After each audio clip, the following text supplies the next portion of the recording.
ఒకప్పుడు సాగునీరు లేక బీడువారిన కొండ ప్రాంతం అది. కానీ ఇప్పుడు 130 రకాల వివిధ పండ్ల మొక్కలతో ఓ స్ఫూర్తి వనంగా మారింది. ఒకప్పుడు గడ్డి మొలవడమే కష్టతరంగా ఉండే ప్రాంతం అది. కానీ ఇప్పుడు పచ్చని చెట్లతో ఎంతో మందికి సాగులో ఉన్న ప్రశ్నలకు సమాధానంగా నిలుస్తోంది. బాల వికాస్ సంస్థను స్థాపించి ఎన్నో సామాజిక కార్యక్రమాలను నిర్వహిస్తూనే ప్రకృతి వ్యవసాయంపై అవగాహన కల్పిస్తున్న ఆ సంస్థ డైరెక్టర్ సింగారెడ్డి సౌరిరెడ్డి తాను అందరికీ పాఠాలు చెప్పడం మాత్రమే కాదు, స్వయంగా ప్రకృతి సాగును చేస్తున్నారు. అందరిలో స్ఫూర్తి నింపేందుకు ఓ వనంలా నిర్మించిన ఈ వ్యవసాయ క్షేత్రం గురించి తెలుసుకుందాం ఇవాల్టి నేలతల్లి కార్యక్రమంలో.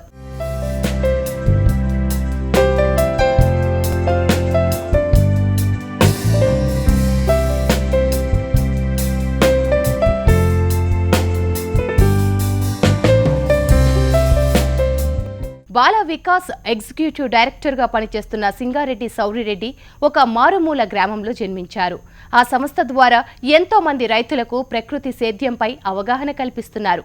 కేవలం మైకులు పట్టుకొని రైతులకు పాఠాలు చెప్పడమే కాదు, తాను స్వయంగా సేంద్రియ విధానంలో పంటలు సాగు చేస్తూ దాన్ని ఓ మోడల్ ఫామ్గా రూపొందించారు. ఓ స్ఫూర్తి వనంలా నిర్మించారు. నా పేరు సింగారెడ్డి సౌరిరెడ్డి. నేను బాల వికాస్ సంస్థ ఎగ్జిక్యూటివ్ డైరెక్టర్గా వ్యవహరిస్తున్నాను. సో ఈరోజు మన బాల వికాస్ సంస్థ దాదాపుగా 40 ఏళ్ళుగా గ్రామాభివృద్ధి కోసం అనేక రకాల పథకాలు చేపడతా ఉన్నది. ఇప్పటికి ఒక 6,000 గ్రామాలలో 50 లక్షల మందికి బాల వికాస్ సంస్థ ఏదో ఒక రకంగా లబ్ధి చేసే రకంగా పథకాలు చేపట్టింది. మరి దాంట్లో భాగంగానే రైతులకు కూడా అండగా ఉండాలనే సంకల్పంతో ఒక 8 ఇయర్స్ బ్యాక్ బాల వికాస్ సంస్థ ఒక 10 గ్రామాలలో సేంద్రియ వ్యవసాయాన్ని ప్రోత్సహించేటువంటి పథకాన్ని సంస్థ ఏర్పాటు చేసింది.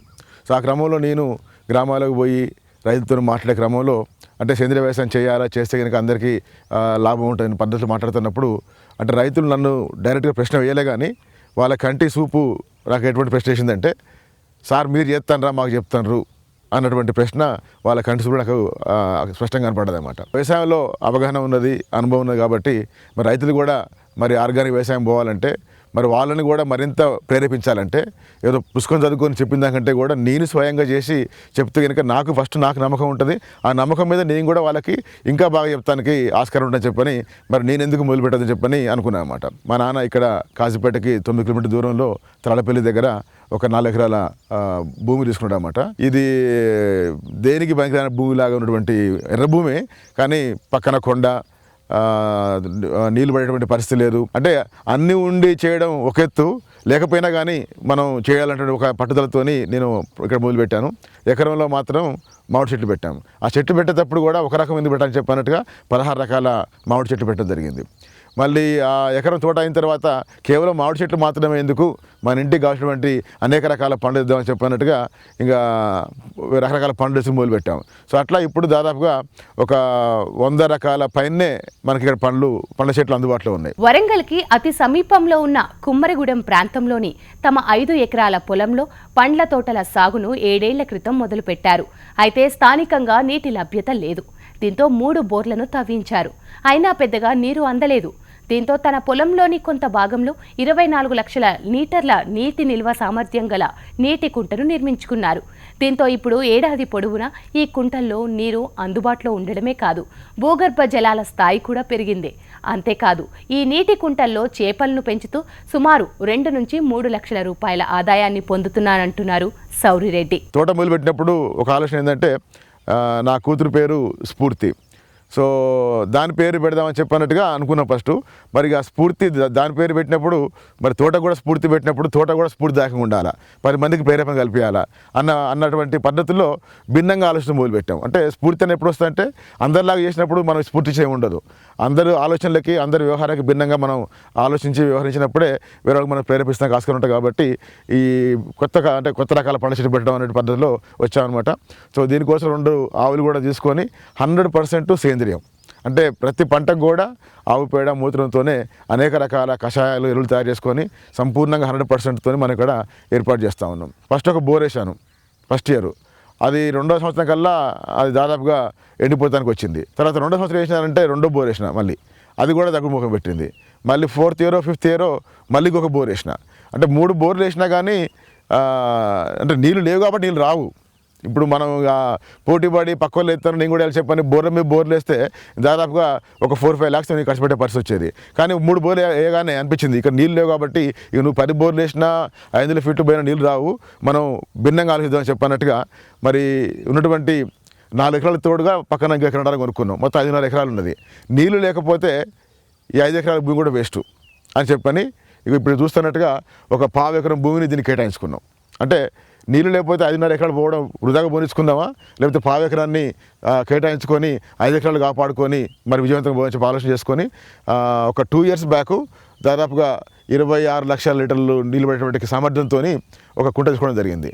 ఈ కుంట తీసుకున్న తర్వాత బోర్లలో కూడా కొంత నీళ్లు పెరగడం జరిగింది. అంటే ఇంతకుముందు ఎండాకాలం పోయిన బోర్లు కూడా ఇప్పుడు కనీసం ఒక 30 ఇంచు పోసేటువంటి పరిస్థితి రావడం జరుగుతూ ఉన్నది.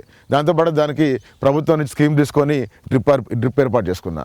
సో ఈ ఉన్న నీళ్లు నాకు ఎండాకాలం పూట కనీసం ఒక 3 నెలల పాటు 600 పండ్ల చెట్లు ఉన్నాయి, వేరే కలప చెట్లు కూడా దాదాపు 1000 చెట్లు ఉంటాయి. 1000 చెట్లకు కూడా ఈ నీళ్లు 3 నెలలు మనకి అందుబాటులో వస్తూ ఉన్నాయి. అదే మామూలుగా పారకంతో పోస్తే ఒక నెల రోజుల్లో అయిపోతాయి. సో మనకి 3 నెలలు కూడా డ్రిప్తోని ఇప్పుడు నాకు ఎంత కరువు కాలంలో కూడా ఈ కుంటలతో దీన్ని కాపాడుకునే పరిస్థితి వస్తూ ఉన్నది. చిన్న చిన్న కుంటలో కూడా మనం చేపలు పడతా ఉన్నాం ఊర్లలో మడుగులో కూడా. మరి ఇంత కుంటలో ఉన్నప్పుడు ఎన్ని చేపలు పెంచకూడదు చెప్పని ఒక 2 years బ్యాక్ దీంట్లో చెల్లి చేపలు పోయడం జరిగింది. అవి దాదాపుగా 1 కిలో దాకా వచ్చినాయి. ఈ సంవత్సరం వేసానంటే దాదాపుగా 2,500 బొమ్మలు పోసిన. తెల్ల చేప అయితే కొంచెం ధర తక్కువ కాబట్టి, నల్ల చేప అయితే ధర ఎక్కువ వస్తుందని చెప్పినట్టుగా 2,500 చేపలు పోసిన. అవి కనుక అన్నీ కూడా మంచిగా కనీసం 1 కిలో అయినా కానీ 1 టన్ను చేపలు అవుతాయి. ఇవాళ ఇక్కడ మా ఇంటికి కావాల్సినటువంటి కూరగాయలు అన్నీ కూడా మేము ఇక్కడనే పండించుకుంటా ఉన్నాం.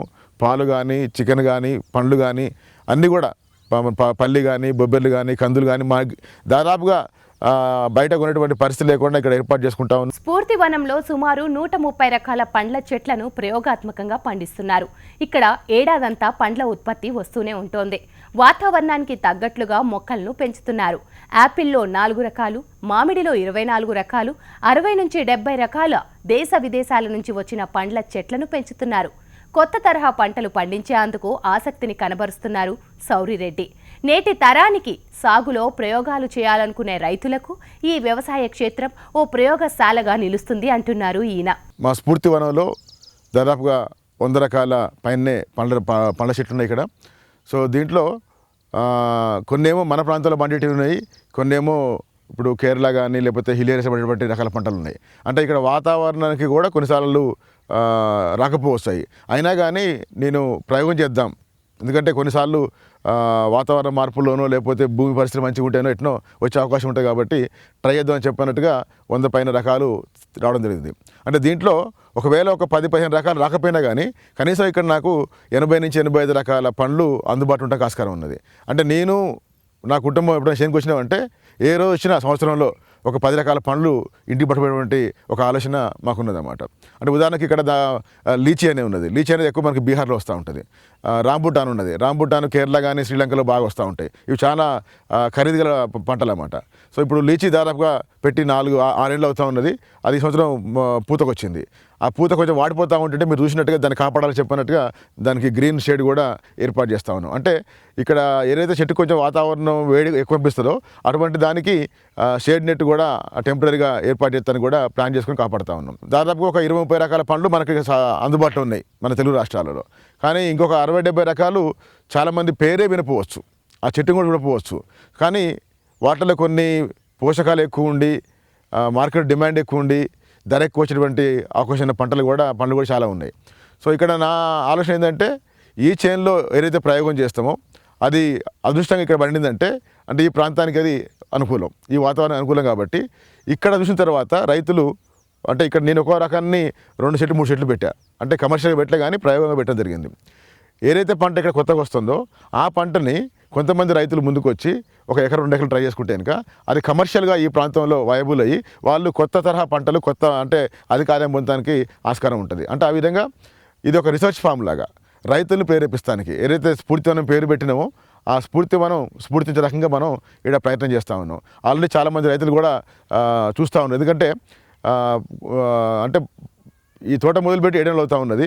సంవత్సరం కొత్త చెట్లు పెడతా ఉన్నాం. సంవత్సరానికి 20 రకాలు 30 రకాలు పెంచుతూ ఉన్నాం. ఇప్పుడు ఈ వారం 10 రోజుల్లో నేను దాదాపుగా 7 రకాల పూత కాయ చూసిన కొత్తగా వచ్చేటి. అంటే ఈ 7 రకాల కొత్త అంటే ఇంత మటుకు మన ప్రాంతంలో లేవు. అవి ఎగ్ ఫ్రూట్ అని, తర్వాత బిలింబి అని, ఇంకొక చెర్రీ అని చెప్పని అట్లా ఇంత మటుకు మన ప్రాంతంలో ఆ చెట్టు లేదు, ఆ ఖాతా లేదు. సో అట్లా 7 రకాలు ఈ సంవత్సరం కొత్తగా వచ్చినాయి. అట్లా సంవత్సరానికి కొన్ని వచ్చుకుంటూ దాదాపుగా ఈ 100 రకాలలో కనీసం 80 రకాలన్నా వస్తున్నటువంటి ఒక నమ్మకం ఉన్నది. సో ఈ విధంగా రైతులకి ప్రేరేపించేటువంటిది ఒక ఆలోచన. రెండవది, ఇవాళ చాలామంది పట్టణాల్లో ఉన్నటువంటి పిల్లలకి వ్యవసాయం గురించి ఎక్కువ అనుభవం లేదు.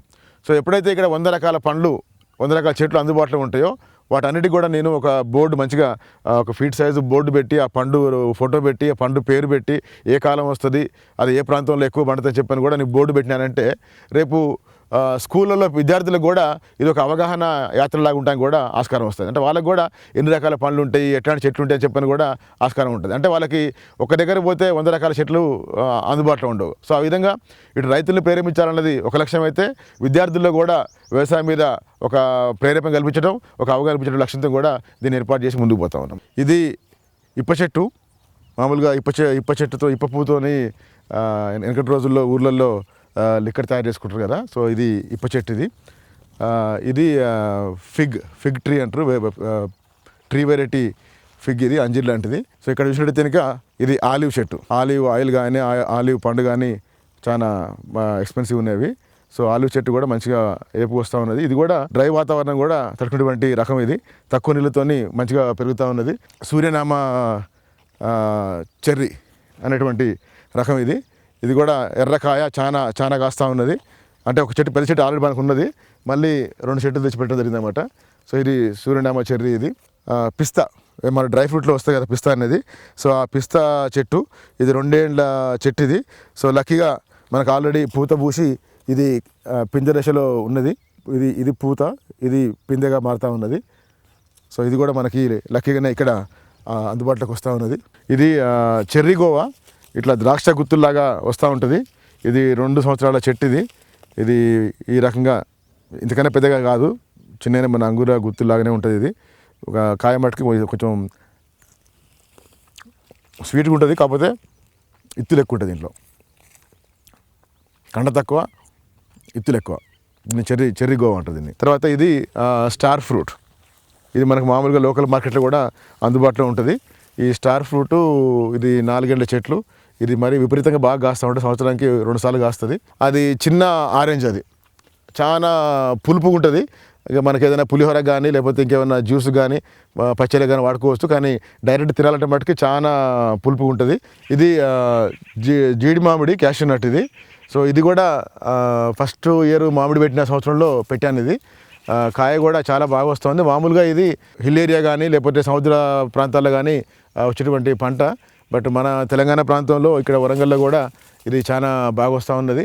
ఒక్కొక్క చెట్టుకి సంవత్సరానికి మనకి 2-3 కిలోల కంటే కూడా ఎక్కువనే జీడిపప్పు వచ్చే పరిస్థితి ఉన్నది. ఎలిఫెంట్ యాపిల్, బిలింబి, రామఫలం, లక్ష్మణ ఫలం, హనుమాన్ ఫలం, స్వీట్ సీతాఫలం, మౌంటైన్ సీతాఫలం, peanut butter, cherry Goa, snake fruit, lychee, ఇలా ఎన్నో దేశ విదేశ రకాల పండ్ల చెట్లు ఈ ప్రయోగ క్షేత్రంలో మనకు దర్శనమిస్తాయి. ముఖ్యంగా హిమాలయాల్లో పండే రుద్రాక్ష ఇక్కడ ప్రత్యేక ఆకర్షణగా అందరినీ ఆకట్టుకుంటుంది. మరి ఈ పండ్ల స్పెషాలిటీ ఏంటో సౌరిరెడ్డి మాటల్లోనే విందాం. ఇప్పుడు మనం చూస్తున్నది ఎలిఫెంట్ యాపిల్. ఇది మామూలుగా సౌత్ ఈస్ట్ ఏషియాలో, అంటే మన చైనా కానీ తర్వాత ఇండోనేషియా కానీ శ్రీలంక కానీ అటువంటి దేశాల్లో వస్తూ ఉంటుంది. ఇది దాదాపుగా 10-15 మీటర్ల ఎత్తు వచ్చే అవకాశం ఉన్నది. ఇక్కడ మనం ఈ ఆకు చూసినట్టు కనుక చాలా ఆకర్షణగా ఉంటుంది. ఇది మామూలు ఆకుల కంటే కూడా చాలా సరళతను ఉంటూ ఉంటుంది. ఇది ఎలిఫెంట్ యాపిల్ అనేది ఒక ముంజకాయ టైపులో వస్తూ ఉంటుంది. ఇది మామూలుగా పచ్చళ్ళకి కానీ లేకపోతే జాములు కానీ వాడటానికి ఆస్కారం ఉంటుంది.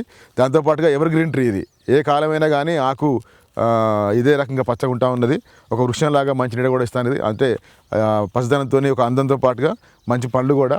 అంటే ఈ పండ్లు ఇంకా రాలే కానీ మనం దీన్ని తెలుసుకుంటే కనుక ఇది చాలా మెడిసినల్ వాల్యూ ఉందంట దీనికి. అనేక రకాల రోగాలకు కూడా దీన్ని ఔషధంగా వాడుతారని చెప్పని అంటూ ఉన్నారు. బిలింబి, ఈ బిలింబి చెట్టు అనేది థాయిలాండ్లో అటు అందుబాటులో ఉంటుంది. దీని కాయని మనం వాడినట్టు తినక ఇది బ్లడ్ ప్రెషర్ తగ్గించడానికి ఆస్కారం ఉంటుందంట.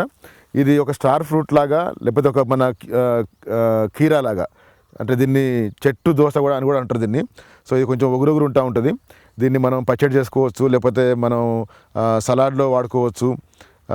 అదేవిధంగా దీన్ని పండు బాగా పండిన తర్వాత కూడా దాన్ని యూజ్ చేసుకోవచ్చు. కొంచెం అసిడిక్ వాల్యూ దీంట్లో ఎక్కువ ఉంటుందన్నమాట. సో 2 ఏళ్లలోనే మనకి ఫస్ట్ టైము ఖాతా పడ్డది. మాకు చాలా సంతోషంగా ఉన్నది. ఇది ఇంకా పింజ దశలోనే ఉన్నది.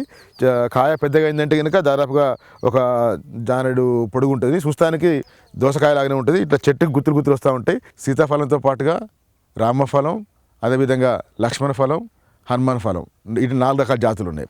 సీతాఫలంలో కూడా మళ్ళీ రెడ్ సీతాఫలం ఉన్నది, తర్వాత హైబ్రిడ్ సీతాఫలం ఉన్నది, తర్వాత గోల్డెన్ సీతాఫలం ఉన్నది. దాదాపు సీతాఫలంలోనే 4 రకాల వెరైటీస్ ఉన్నాయి. దాంతోపాటుగా కొత్తగా వచ్చినటువంటి ఈ వెరైటీ చాలా ఎక్స్పెన్సివ్ వెరైటీ అంట. ఇది స్వీట్ సీతాఫలం అని చెప్పంటారు. ఆకు కూడా చాలా గ్రీన్గా చాలా వెడల్పు ఉంటుంది. మన మామూలు దానికంటే కూడా ఇది స్వీట్ సీతాఫలం అంటారు. దాంతోపాటుగా ఇక్కడ మనకి మౌంటైన్ సీతాఫలం ఉన్నది. ఇది కూడా చాలా ఎక్స్పెన్సివ్ మొక్క. ఇది ఒక మొక్కకి దాదాపుగా 2,000 రూపాయలు పెట్టి తీసుకొచ్చాను దీన్ని. ఇదేమో మౌంటైన్ సీతాఫలం, అదే స్వీట్ సీతాఫలం. సో అట్లా మనకి సీతాఫలంలోనే చాలా రకాలు ఉన్నాయి. ఇక్కడ మీరు చూసినట్టయితే కనుక ముఖ్యంగా ఈ లక్ష్మణ ఫల్ అనేది చాలా మెడిసిన్ వాల్యూతో ఉంటే చెప్పి అంటూ ఉంటారు. దీని ఆకులు కూడా అంటే క్యాన్సర్ దానికి ఇది ఒక మంచి పరిష్కారం చెప్పి అంటూ ఉంటారు. సో ఇది ఛాయ్ లాగా కాసుకుంటూ ఉంటారు మన సీతాఫలం ఆకుని. ఈ పండు కూడా చాలా భిన్నంగా ఉంటుంది, ఆకర్షణీయంగా. ఇది మామూలుగా సీతాఫలం అంటే మనకి బటన్స్ ఉంటుంది. ఇదేమో ముళ్ళు ఉంటుంది అన్నమాట. ఇది ఇంకా యాక్చువల్గా ఇప్పుడు పింజ దశలో ఉన్నది. ఇది పెద్దగా అయితే ఇంకా దాదాపు ఒక కాయనే 1/2 కిలో సైజుకి వస్తూ ఉంటుంది. సో ఇవి యాక్చువల్గా నేను ఇక్కడ ఫస్ట్ ఇయరే చెట్టు పెట్టాను. ఆ చెట్టుకి కాయలు వచ్చిన తర్వాత మళ్ళీ ఒక 50 చెట్లు పెట్టాను. అంతేకాకుండా మొన్న ఒక 3 ఇయర్స్ బ్యాక్ సీఎం కేసీఆర్ గారు మన గంగదేవిపల్లి గ్రామాన్ని సందర్శించినప్పుడు దానికి గుర్తుగా ఉండాలని చెప్పినట్టుగా గంగదేవిపల్లిలో ప్రతి కుటుంబానికి కూడా ఈ చెట్టు అందుబాటులో ఇవ్వడం జరిగింది. ఇవాళ చాలా కుటుంబాల్లో కూడా ఈ పండు కాస్తా ఉన్నది అక్కడ గంగదేవిపల్లిలో. సో ఇది పీనట్ బటర్ అంటారు. అంటే ఇది మన పల్లికాయ జాతి సంబంధంగా, కాకపోతే చెట్టు ఇది మన రేగాకాయ అంత సైజు వస్తూ ఉంటుంది. ఇప్పుడు పూత దశలో ఉన్నది. యాక్చువల్గా చెట్టు పెట్టిన ఇది 3వ సంవత్సరం. ఇది ఫస్ట్ ఇయర్ నుంచి కూడా మనకి కాయ కాస్తూ ఉన్నది. ఇది ఈ కాయ ఎట్లుంటుందంటే మనం ఉడకబెట్టిన పల్లి తింటే ఎలా ఉంటుందో ఆ విధమైనటువంటి ఫ్లెష్ ఉంటుంది. సీడ్ కొంచెం పెద్దగా ఉంటుంది, కండ తక్కువ ఉంటుంది మన రేగాయలాగా. సో కాకపోతే మన గుడ్డు ఆకారంలో వస్తూ ఉంటుంది. పండు పండాకల్లా ఆరెంజ్ కలర్లో పండు వస్తూ ఉంటుంది ఇది. సో ఒక్కొక్క చెట్టుకి దాదాపుగా ఇప్పుడు ఈ సైజ్ చెట్టుకి కూడా దాదాపుగా 2 కిలోల కాయలు కాసినటువంటి పరిస్థితి ఉన్నది. ఇది 2వ సంవత్సరం పంట పూతకు వచ్చింది ఇప్పుడు ఇది. అంటే పచ్చిపల్లి కాయ తింటే ఏ విధంగా టేస్ట్ ఉంటుందో అటువంటి టేస్టు దీని ఫ్రెష్ ఉంటుంది. అదేవిధంగా మనకి ఇక్కడ నాగపూర్ నారింజ కూడా మంచిగా అందుబాటులోకి వచ్చింది. కాయలు కూడా బాగా కాస్తూ ఉన్నది, నాగపూర్ ఆరెంజ్. దాని తర్వాత అటు పక్కన బతాయిలు ఉన్నాయి. ఇవి ఆల్బుకారా చెట్లు. ఇవి కూడా ఒక 4 చెట్లు పెట్టడం జరిగింది. ఇంకా పూతకైతే రాలేదు, మరి బహుశా ఇంకొక 1-2 సంవత్సరాల్లో వస్తాయని చెప్పని అనుకుంటున్నాం. తర్వాత ఇది ఆప్రికాట్ చెట్టు. ఇది కూడా చాలా ఎక్స్పెన్సివ్ మొక్క. తెచ్చినప్పుడు దాదాపుగా 3,000 రూపాయలు ఒక మొక్కకి ఖర్చు పెట్టడం జరిగింది ఆప్రికాట్ ఇది. అట్లనే యాపిల్స్, ఈ పెద్ద చెట్టు 3వ పొడటి ఒక రకం. ఇది ఫస్ట్ ఇయర్ తెచ్చాను. తర్వాత మళ్ళీ మధ్యలో చిన్న చెట్లు ఉన్నాయి మనకి యాపిల్స్. ఇవి మొత్తం మీద ఇక్కడ 3-4 రకాల యాపిల్ చెట్లు. ఇవి రెడ్ యాపిల్, గ్రీన్ యాపిల్, తర్వాత ఎల్లో యాపిల్, అట్లా 3-4 రకాల యాపిల్ చెట్లు ఉన్నాయి. ఈ గుబురుగున్నదేమో ఇది వాటర్ యాపిల్. ఇది బరాబా వెరైటీ. ఇది కూడా ఎవర్ గ్రీన్ ట్రీ. ఈ చెట్టు పెట్టి ఇప్పుడు 3-4 సంవత్సరాలు అవుతా ఉన్నది. సో ఇది కూడా ఇప్పుడు ఫస్ట్ టైం ఖాతాకు వచ్చింది. ఇది చిన్నగా మన రేగాయంత సైజులోనే ఎల్లో ఫ్రూట్ లాగా తయారవుతూ ఉన్నది. సో ఇది అంటే కాయ మరి ఎక్కువ కాయలేదు కానీ పర్వాలేదు, ఒక 150 కాయ దాకా పింజ దాకా అపడుతూ ఉన్నాయి. ఇది ఇప్పుడే పింజ దశలో ఉన్నది. ఇంకొక 2 నెలలకి ఇది కోతకు వచ్చేటువంటి పరిస్థితి ఉన్నది. కాయ మటుకి ఎల్లోగా చిన్న మన రేగుబండంత సైజులో వస్తుంది. మంచి స్వీట్ కాయనే ఇది. సో దీని తర్వాత మనకి ఇక్కడ ప్లమ్స్. ఇది ఇంకా పూతకు రాలే కానీ చెట్టు అయితే మంచిగా బాగానే ఏపుగా పెరుగుతూ ఉన్నది. ఈ ప్లమ్స్ కూడా ఒక 3 చెట్లు ఇక్కడ పెట్టడం జరిగింది. దాంతోపాటుగా పీచెస్. ఇక్కడ పీచెస్ అదృష్టంగా మంచిగా మనకి ఆల్రెడీ పూతపడ్డది. కాకపోతే మరి ఇది చలి ప్రాంతంలో వచ్చే చెట్టు కాబట్టి అది కాపాడుకుందామని చెప్పినట్టుగా దీనికి గ్రీన్ షేడ్ వేయడం జరిగింది. ఇది ఆకంతా కూడా రాలిపోయే చెట్టు, పూర్తిగా పువ్వుతోనే ఉంటుంది చెట్టు అంతా కూడా. దాని తర్వాత పూత పిందెగా మారి మనకి అందుబాటులోకి వస్తుంది. చెట్టు అయితే మంచిగా బాగానే హెల్తీగా వస్తూ ఉన్నది. నీళ్ళు కూడా పెద్దగా అవసరం లేకుండా వస్తుంది. ఇప్పుడు ఇది 2.5 years చెట్టు ఇది. దాంతోపాటుగా ఇది ఎగ్ ఫ్రూట్. మన సపోటా రకంలో ఉంటుంది కాయ, పైన మొత్తం కూడా ఎల్లో ఉంటుంది. ఇప్పుడే ఫస్ట్ టైం అంటే ఈ చెట్టు పెట్టి 4 ఏళ్ళు అవుతూ ఉన్నది. ఫస్ట్ టైం ఇప్పుడే మనకి పిందెలు అందుబాటులోకి వస్తూ ఉన్నాయి. రుద్రాక్ష చెట్టు కూడా మేము ఇక్కడ ఏర్పాటు చేసుకున్నాం. దీన్ని ఇక్కడ మా వరంగల్లో ఉన్నటువంటి అటల్ సాహెబ్ నిర్మల నర్సరీ వాళ్ళు కడెం నుంచి తెప్పడం జరిగింది. వాళ్ళు చెట్టు ఏర్పాటు చేసి ఇది 7th ఇయర్. ఇప్పుడు దాకైతే ఎప్పుడు పూత రాలేదు, కానీ మొన్న ఆగస్టు నెలలో మొట్టమొదటిసారిగా పూత వచ్చింది. దీనికి దాదాపుగా 1000 పైన కాయలు కాసినాయి. ప్రస్తుతానికైతే మన చెట్టుకి ఎక్కువగా 3 మొక్కల రుద్రాక్ష మనకి అవపడతా ఉన్నది. దాదాపుగా 1000 పైన కాయలు కాశాయి. అయితే మరి ఈ కాయల్ని కూడా ఈ పండు దశకు వచ్చినాయి. ఇప్పుడు అంటే కాయ మామూలుగా ఇట్లా ఉంటుంది, ఒక నిమ్మకాయ సైజులో ఉంటుంది. ఈ పొట్టు ఒలిచిన తర్వాత మనకి ఈ విధంగా రుద్రాక్ష మనకు వస్తూ ఉంటుంది. మొత్తం మీద అంటే మరి ఇటు వాతావరణం అనుకూలం లేకపోయినా కానీ ఇక్కడ వచ్చిందంటే తప్పనిసరిగా అది ఒక అద్భుతంలాగా మనం భావించుకోవచ్చు. నా పేరు స్ఫూర్తి. ఈ తోట పేరు స్ఫూర్తివనం. ఈ తోటలో దాదాపు 100కు పైన పండ్ల రకాలు ఉన్నాయి. మరియు మామిడికాయలలో దాదాపు 20 మామిడికాయ రకాలు ఉన్నాయి. ప్రతి సంవత్సరం మా ఇంటికి పండ్లు కానీ కూరగాయలు కానీ ఈ తోట నుంచే వస్తాయి. మా నాన్న ఈ తోటలో ఎన్నో రకాల పండ్లు పండిస్తున్నారు. కాబట్టి నాకు ఆ పండ్లు ఎలా పండిస్తారు, ఎప్పుడు కోస్తారు, ఏం చేస్తారో నాకు అన్నీ తెలుసు. పండ్ల చెట్ల మ్యాపింగ్ అంతా కూడా ఒక విజన్ తోటి, ఒక ప్లాన్ తోటి దీన్ని చేశాము. ఎందుకంటే ఫ్యూచర్లో చాలామంది స్కూల్ పిల్లలు కూడా వచ్చి దీన్ని చూసి దీని నుంచి నేర్చుకోవాలి అన్న ఉద్దేశంతో ఒక ప్లాన్గా దీన్ని చేశాము. సో ఇది చిన్న పిల్లలకే కానివ్వండి, లేకపోతే రైతులకే కానివ్వండి, ఒక ఆదర్శంగా ఉండాలన్న, ఒక మోడల్ ఫామ్ లాగా ఇది ఉండాలన్న ఉద్దేశంతో ఇక్కడ చేస్తూ ఉన్నాము. సో శౌరికి తన యొక్క దృఢ సంకల్పంతో చేస్తూ ఉన్నాడు. తనకి ఇది ఒక ప్రాణం. సో తన పనిని ఎంత ప్రేమిస్తాడో ఈ తోటను కూడా అంతే ప్రేమిస్తాడు. అంటే తనకి ఎక్కువ టైం ఉండదు. సో ఉన్న కొంచెం టైం కూడా తను ఇక్కడికి వచ్చి అంటే కొంచెం రెస్ట్ తీసుకోవాలి. ఇక్కడ ఈ వాతావరణం అంతా చాలా బాగా అనిపిస్తుంది కాబట్టి ఈ ప్లేస్ అంటే మాకు చాలా ఇష్టం. సో అంటే తనకి చాలా మేము అంటే కష్టపడి వారం చివర ఏదో కొంచెం మాకు ఆహ్లాదాన్ని ఇచ్చే ఈ ప్లేస్ అంటే మా ఇద్దరికి చాలా ఇష్టము. సో ఇది మాకే కాకుండా ఇంకా ఫార్మర్స్కి కానివ్వండి, పిల్లలకి కానివ్వండి ఒక స్ఫూర్తిలాగా ఉండాలన్న ఉద్దేశంతో మేము ఈ తోటను పెంచుతూ ఉన్నాము. So we love this form.